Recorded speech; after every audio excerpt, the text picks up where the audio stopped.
ยื้อเอานะชิโอ้ชิมหมูสเต๊กให้เขาดูดิแบบว้ายแซ่บเดี๋ยวอันนี้เป็นปทุมราชกันนี่หมูสเต็กเนี่ยฮะวันนี้เราอยู่ที่ริมแม่น้ำบางปะกงจังหวัดฉะเชิงเทรา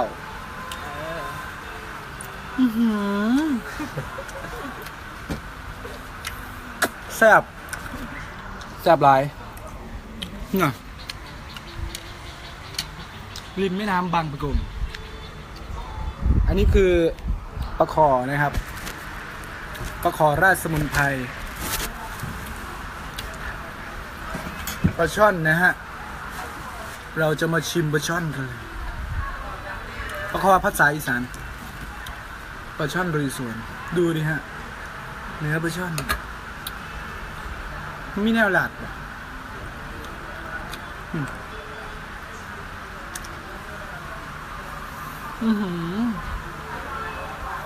นึกปลาช่อนอย่างเนาะ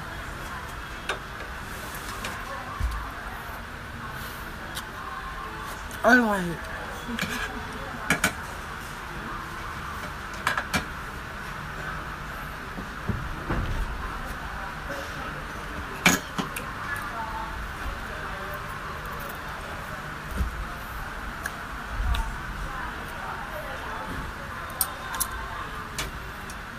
ผัดมันกุ้งชิม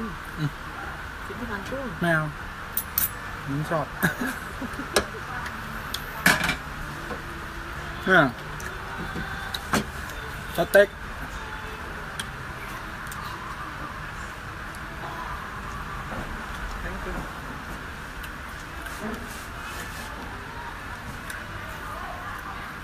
สวัสดีพี่เมย์นะครับหมูปิ้งอร่อยอ่ะเจ๊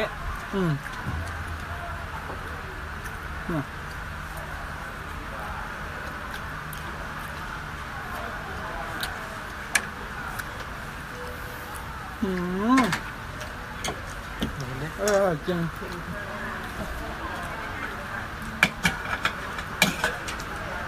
เท่าไหร่หรือว่าต้องมีน้ำราดหรอแห้งๆนะเปล่า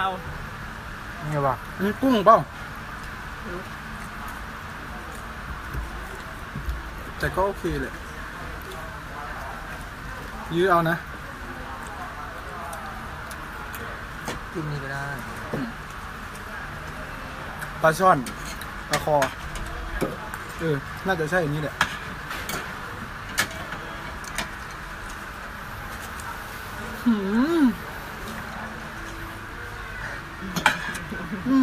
เนี่ยมันกินเนี่ยแซ่บ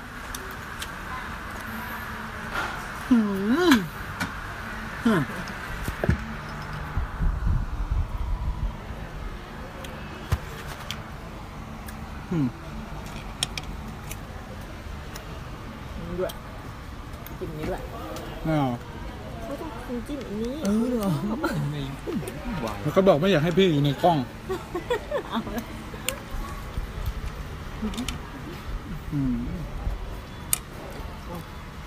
ว่างไงอ่ะ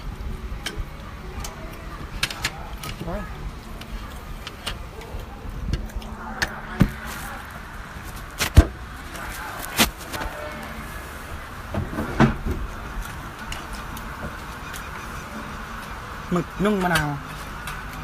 ชิมบ้างอ่ะ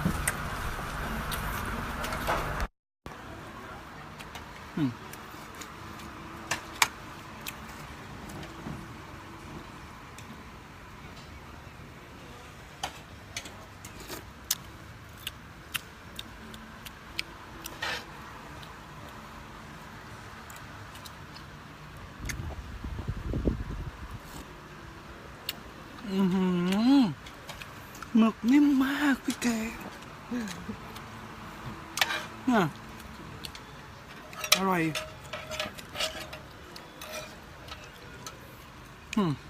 ปลาหมึก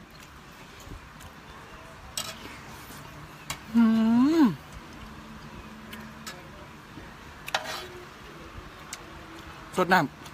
ำโอ้ว้าวพระเจ้าจอด มันยอดมาก ก็เหลือกุ้ง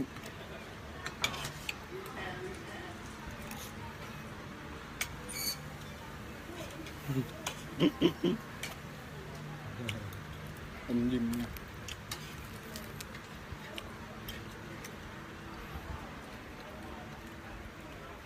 ปลาคอปลาคอ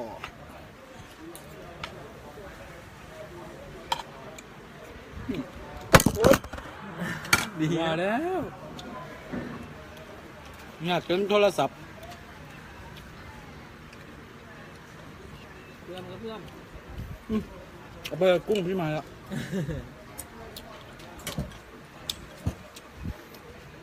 โอ้ยเจ้าจอดแม่ตะเว้ยถ่ายรูปวะถ่ายรูปเลย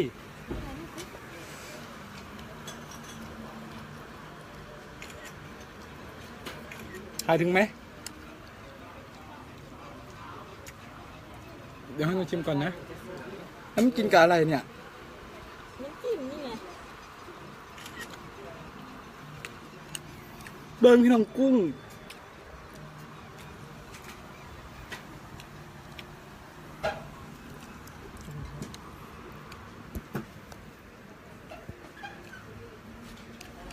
ให้มันดูให้แซ่บก่อน เดี๋ยวเราจะมากินกุ้งนะครับ มันไม่เค็มเลยอ่ะ กินอย่างนี้แหละถ้ามันเค็มมันจะแห้ง เอาไปเลยไหม กินไปกินไปก่อนดิ อ่ะเฮ้ย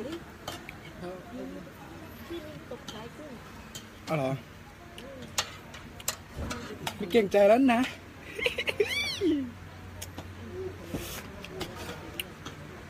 มันอร่อยจริงๆนี่ถ่ายเป็นคลิปดีกว่าว่ะมึงอะกุ้งแม่น้ำนะฮะ สดๆ ใหม่ๆจักใหม่บ่ใหม่หรอว่าแต่ว่ากับว่าสดปันใดเอาน้ำจิ้มราด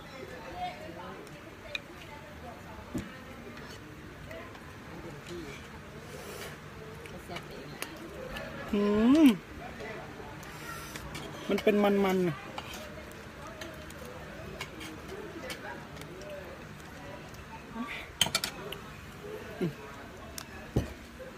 ใช้มือเลยแล้วกัน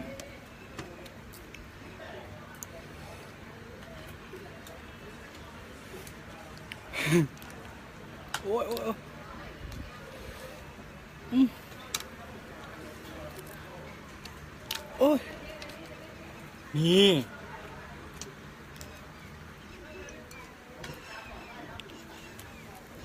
สดมากเกเด้งดึงๆเลย ดีเหรอ นี่ นี่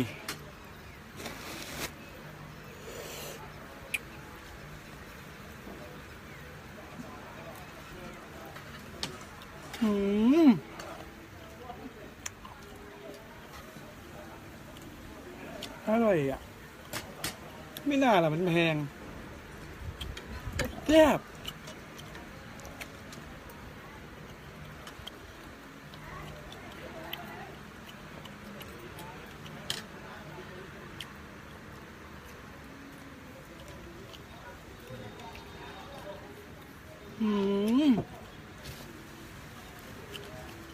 แซ่บเนี่ย มันกุ้ง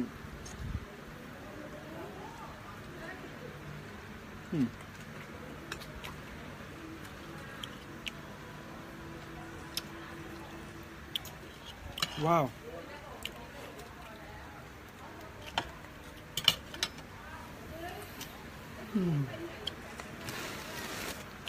พี่น้ำ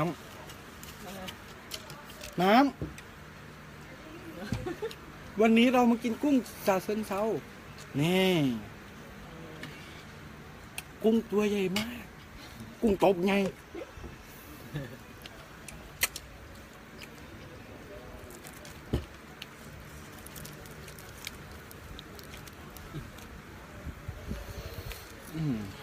นี่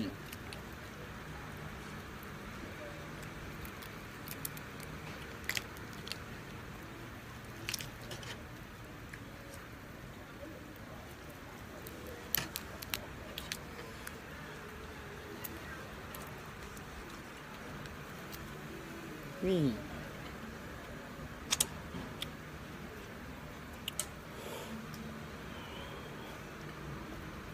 รีวิวขนาดแท้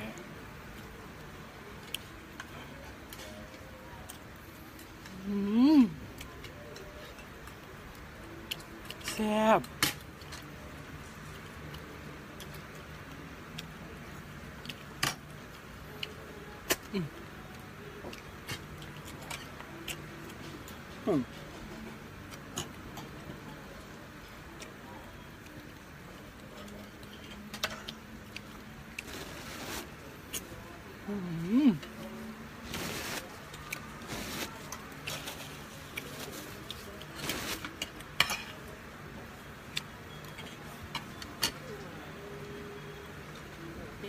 เอาละ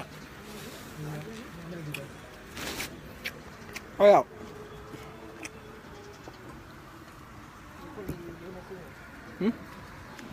เท่าไหร่เพื่อน